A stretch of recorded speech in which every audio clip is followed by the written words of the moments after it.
राधे राधे। श्री हरिदास श्री कुंज बिहारी। कैसे हैं आप सभी लोग?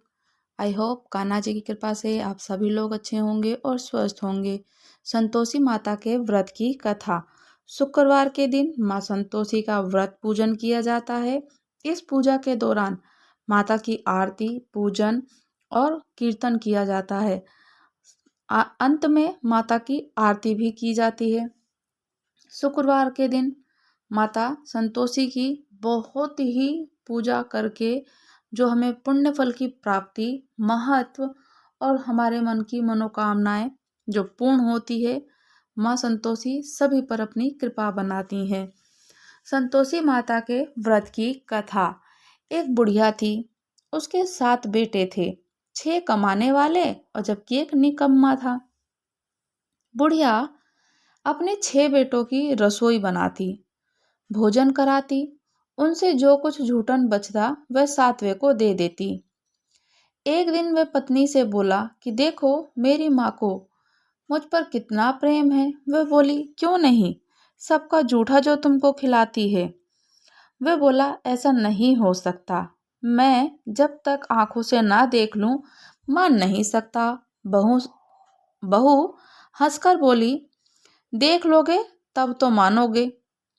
कुछ दिन के बाद त्योहार आया।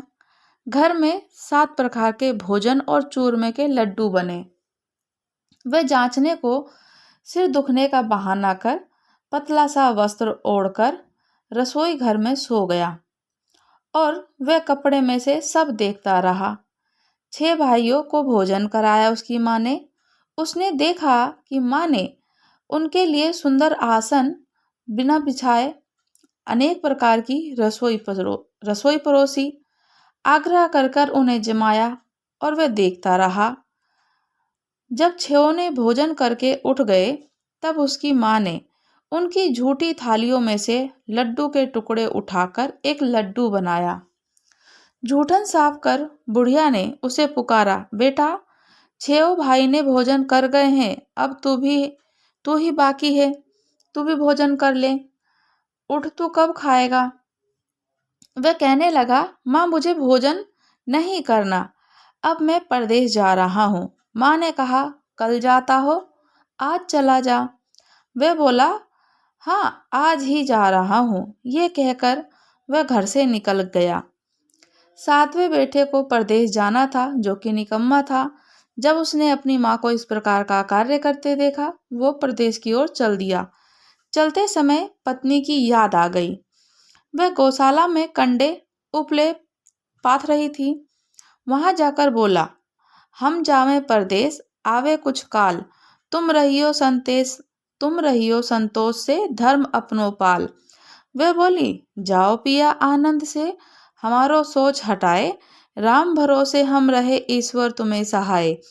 2 निशानी आपन देख धरू में धीर, सुधीमती हमारी विसारियो रखियो मन गंभीर।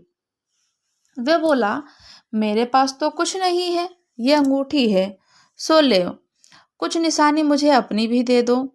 वह बोली, मेरे पास क्या है, ये गोबर भरा हाथ है। यह कहकर उसकी पीठ पर गोबर के हाथ के थापे मार दिए। वह चल दिया और चलते चलते दूसरे देश पहुंच गया। वहां एक साहूकार की दुकान थी। वहां जाकर कहने लगा, भाई मुझे नौकरी पर रख लो। साहूकार को जरूरत थी। वह बोला, रह जा। लड़के ने पूछा, तनख्वाह क्या दोगे? साहूकार ने कहा, काम देखकर दाम मिलेंगे। साहूकार की नौकरी मिली। वह सुबह 7 बजे से 10 बजे तक नौकरी करने लगा। कुछ दिनों में दुकानदार का सारा काम, लेन देन, हिसाब किताब, ग्राहकों को मोल भाव से बेचना, सारा काम करने लगा। साहूकार के 7-8 नौकर थे। वह सब चक्कर खाने लगे, ये तो बहुत होशियार बन गया है। सेठ जी ने भी काम देखा तो 3 महीने में ही उसे आधे मुनाफे का हिस्सेदार बना लिया। वह कुछ वर्ष में ही नामी सेठ बन गया और मालिक सारा कारोबार उस पर छोड़कर चला गया। पति की अनुपस्थिति में सास का अत्याचार बढ़ने लगा। इधर उसकी पत्नी को सास ससुर दुख देने लगे, सारी गृहस्थी का काम कराते, उसे लकड़ी लेने जंगल में भेजते। इस बीच घर के आटे से जो भूसी निकलती उसकी रोटी बनाकर रख दी जाती और फूटे नारियल के टुकड़े में पानी दिया जाता। एक दिन वह लकड़ी लेने जा रही थी।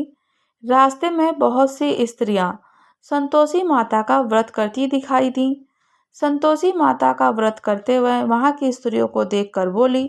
वह खड़ी होकर वही कथा सुनने लगी और कहती है कि बहनों, तुम किस देवता का व्रत करती हो और उसे करने से क्या फल मिलता है? यदि तुम इस व्रत का विधान मुझे समझा सको तो मैं तुम्हारा बड़ा ही एहसान मानूंगी। तब उसने एक स्त्री बोली, सुनो, ये संतोषी माता का व्रत है। इसके करने से निर्धनता, दरिद्रता का नाश होगा और जो कुछ मन में कामना हो सब संतोषी माता की कृपा से पूरी होगी।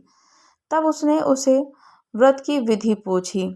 संतोषी माता व्रत विधि। वह भक्तनी बोली कि स्त्री, सवा आने का गुड़, सवा आना चना, इच्छा हो तो सवा पाव ले लेना और सवा रुपए भी रख लेना अपनी सहूलियत के अनुसार, सामर्थ्य के अनुसार। बिना परेशानी और श्रद्धा प्रेम से जितना भी बन पड़े उतना ही सवाया लेना। प्रत्येक शुक्रवार को निराहार रहकर कथा सुनना। इसके बीच कर्म टूटने नहीं चाहिए। लगातार नियम का पालन करना और सुनने वाला कोई ना मिले तो घी का दीपक जलाकर माता की मूर्ति के सामने अपने कथा को पढ़ना और जल के एक पात्र को भी रखना और कथा कहना। जब कार्य सिद्ध ना हो, नियम का पालन करना और जब कार्य सिद्ध हो जाए, तुम्हारे मन की मनोकामना पूर्ण हो जाए तो व्रत का उद्यापन करना। 3 मास में माता फल पूरा करती हैं। यदि किसी के ग्रह खोटे भी हों तो भी माता वर्ष भर में कार्य सिद्ध करती हैं। फल सिद्ध होने पर उद्यापन करना। बीच में उद्यापन और 2.5 सेर आटे का खाजा, इसी परिणाम से खीर, चने का साग, 8 लड़कों को भोजन कराना। जहाँ तक मिले देवर, जेठ, भाई बंधु के ना मिले तो रिश्तेदार, पास पड़ोसियों को बुलाना। उन्हें भोजन कराकर यथाशक्ति दक्षिणा भी देना और माता का नियम पूरा करना। उस दिन घर में खटाई नहीं खाना। यह सुन बुढ़िया के लड़के की बहू चल दी। रास्ते में लकड़ी के बोझ को बेच दिया और उन पैसों से गुड़ चना लेकर माता के व्रत की तैयारी आगे की ओर चल दी। सामने मंदिर देखकर पूछने लगी, यह मंदिर किसका है? सब कहने लगे, संतोषी माता का मंदिर है। यह सुनकर माता के मंदिर में जाकर चरणों में लौटने लगी। दीन हो विनती करने लगी, माँ, मैं निपट अज्ञानी हूँ, व्रत में कुछ नियम नहीं जानती, मैं दुखी हूँ। माता जगत जननी, मेरा दुख दूर कर, मैं तेरी शरण में हूँ। माता को दया आई और एक शुक्रवार बीता की दूसरे शुक्रवार को उसके पति का पत्र आया और तीसरे शुक्रवार को उसका भेजा हुआ पैसा आ पहुंचा। ये देख जेठ जेठानी मुंह सिकोड़ने लगे। लड़के ताना देने लगे। काकी के पास पत्र आने लगे, रुपया आने लगा, अब तो काकी की खातिर बढ़ेगी। बेचारी सरलता से कहती, भैया कागज आवे रुपया आवे, हम सब के लिए अच्छा है। ऐसा कहकर आंखों में आंसू भरकर संतोषी माता के मंदिर में आकर मातेश्वरी के चरणों में गिरकर रोने लगी। माँ, मैंने तुमसे पैसा कब मांगा? मुझे पैसे से क्या काम है? मुझे तो अपने सुहाग से काम है। मैं तो अपने स्वामी के दर्शन मांगती हूँ। तब माता ने प्रसन्न होकर कहा, जा बेटी, तेरा स्वामी आएगा। यह सुनकर खुशी से बावली होकर घर में जाके काम करने लगी। अब संतोषी माँ विचार करने लगी, इस भोली पुत्री को मैंने तो कह दिया इसका पति आएगा, लेकिन कैसे? वो तो इसे स्वप्न में भी याद नहीं करता। उसे याद दिलाने के मुझे ही जाना पड़ेगा। इसी तरह माता की इस बुढ़िया के बेटे के पास स्वप्न में प्रकट होकर कहने लगी कि साहूकार के बेटे सो रहा है या जागता है? वह कहने लगा, माता, सोता भी नहीं और जागता भी नहीं, कहो क्या आज्ञा है? माँ कहने लगी, तेरे घर बार कुछ ठीक नहीं है। वह बोला, मेरे पास सब कुछ है, माँ बाप हैं, बहू है, क्या कमी है। माँ बोली, भोले पुत्र, तेरी बहू और तेरी पत्नी घोर कष्ट उठा रही है। तेरे माँ बाप उसे परेशानी कर रहे हैं। वह तेरे लिए तरस रही है, तू उसकी सुध ले। वह बोला, हाँ माता जी, ये तो मालूम है, परंतु जाऊं तो कैसे जाऊं। परदेश की बात है, लेन देन का कोई हिसाब नहीं, कोई जाने का रास्ता नहीं, कैसे चला जाऊं। माँ कहने लगी, मेरी बात मान, सवेरे नहाकर संतोषी माता का नाम ले, घी का दीपक जलाकर दंडवत कर और दुकान पर जा। देखते देखते सारा लेन देन चुक जाएगा और जमा का माल जो है वो सब बिक जाएगा। सांझ होते होते धन का भारी ढेर लग जाएगा। अब बूढ़ी की बात मानकर वह नहा धोकर संतोषी माँ को दंडवती घी का दीपक प्रज्वलित कर दुकान पर चला गया। थोड़ी देर में देने वाले रुपया लाने लगे, हिसाब लेने लगे। जो कोठे भरे हुए थे धान से वो सब सामान बिकने लगा नकदी में। सौदा करने लगे। शाम तक धन की भारी ढेर हो गई। मन में माता का नाम लेकर चमत्कार देख प्रसन्न होकर घर जाने का रास्ता, गहना, कपड़ा और सामान खरीदा।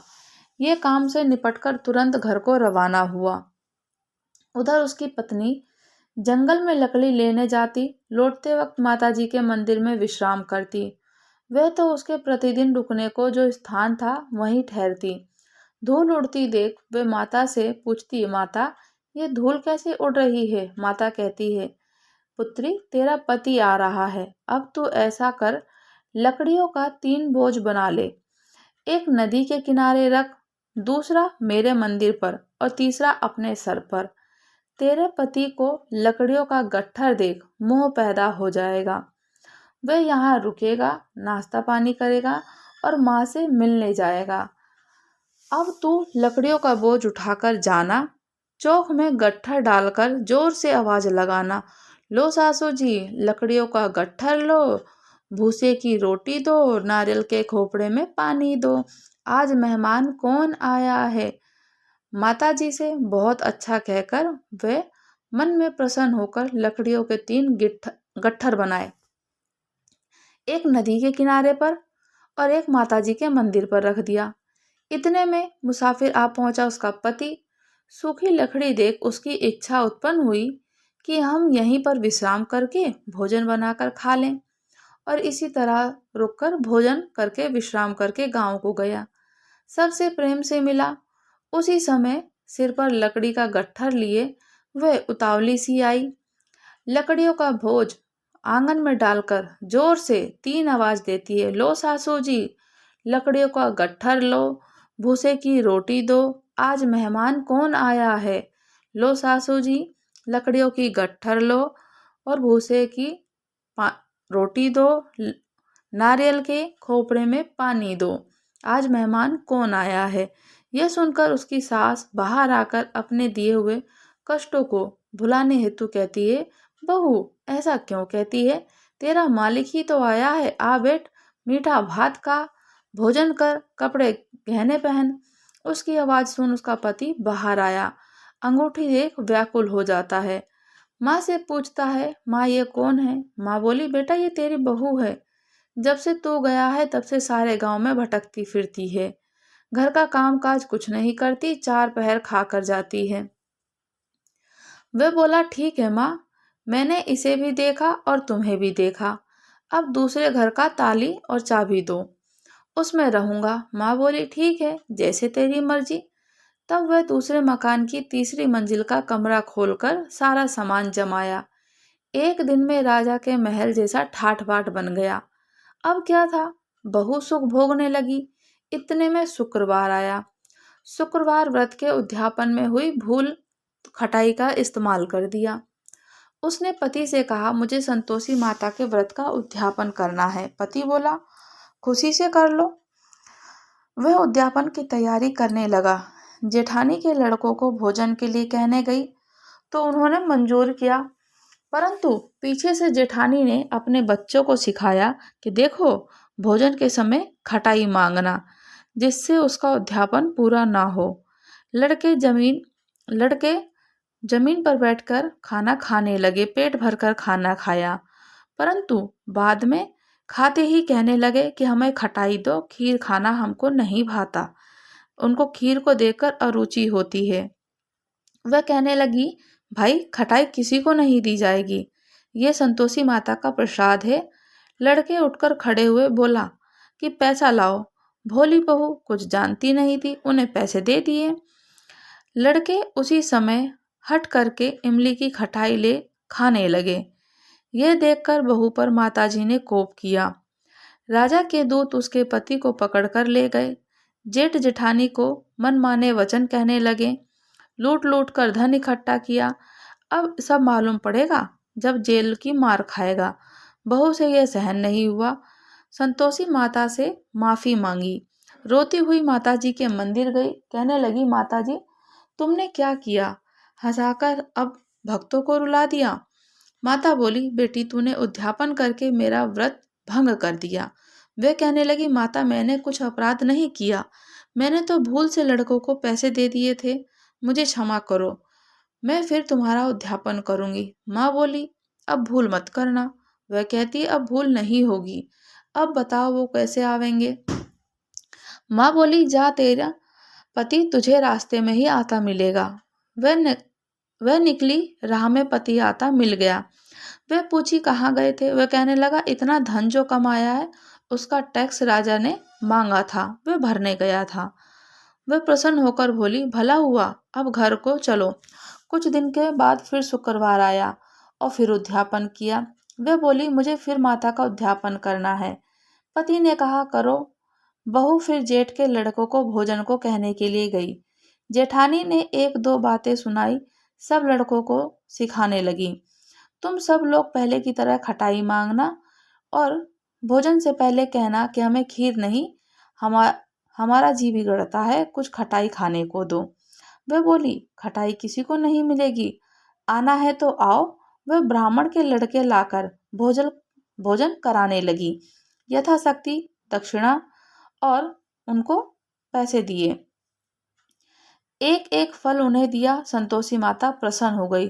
संतोषी माता की कृपा से उसे 9वें महीने के उसके चंद्रमा के समान सुंदर पुत्र हुआ। पुत्र को पाकर प्रतिदिन माताजी के मंदिर को जाने लगी। माँ ने सोचा, ये रोज आती है, आज क्यों ना इसके घर चलूं। ये विचार कर माता ने भयानक रूप बना लिया। गुड़ चने से सना मुख अपने ऊपर सूंड के समान, होठ पर मक्खियां भिन भिन कर रही थी। देहली पर पैर रखते ही उसकी सास चिल्लाई, देखो रे, कोई चुड़ैल डाकनी चली आ रही है, लड़को इसे भगाओ, नहीं तो ये किसी को खा जाएगी। लड़के भगाने लगे, चिल्लाकर खिड़की बंद करने लगे। बहू रोशनदान से देख रही थी। प्रसन्नता से पगली बन चिल्लाने लगी, आज मेरी माता जी घर आई हैं। वह बच्चे को दूध पिलाने से हटाती है, इतने में सास का क्रोध फट पड़ा। वह बोली, क्या उतावली हुई है, बच्चे को पटक दिया। इतने में माँ का प्रताप से लड़के ही लड़के नजर आने लगे। वह बोली, माँ जिसका व्रत करती हूँ ये संतोषी माता है। सबने माताजी के चरण पकड़ लिए और विनती करके कहने लगे, माता हम मूर्ख हैं, अज्ञानी हैं, तुम्हारे व्रत की विधि हम नहीं जानते, व्रत भंग कर हमने बड़ा अपराध किया है, हे जग माता आप हमारा अपराध क्षमा करो। इस प्रकार माता प्रसन्न हुई। बहू को प्रसन्न हो, जैसा फल दिया वैसा ही माता सबको देना। जो ये कथा करे, जो ये कथा पढ़े, जो ये कथा सुने, जो आपका व्रत करे, आप उसकी सबकी मनोकामना पूर्ण करना। संतोषी माता जैसे आपने उसके बहू की बेटे पर और बहू पर अपना स्नेह प्यार और अपनी उनकी मनोकामना पूर्ण करी, वैसे ही सबकी मनोकामना पूर्ण करना। बोलो संतोषी माता की जय हो। संतोषी माता के व्रत की कथा पढ़ने मात्र से, सुनने मात्र से भी हमारे कष्ट दूर हो जाते हैं। राधे राधे। श्री हरिदास श्री कुंज बिहारी। अगर आप लोग हमारे चैनल पर नए हैं तो चैनल को लाइक शेयर सब्सक्राइब करना बिल्कुल भी ना भूलें और मुझे कमेंट्स करके ज़रूर बताइएगा कि आपको कथा कैसी लगी। राधे राधे। श्री हरिदास।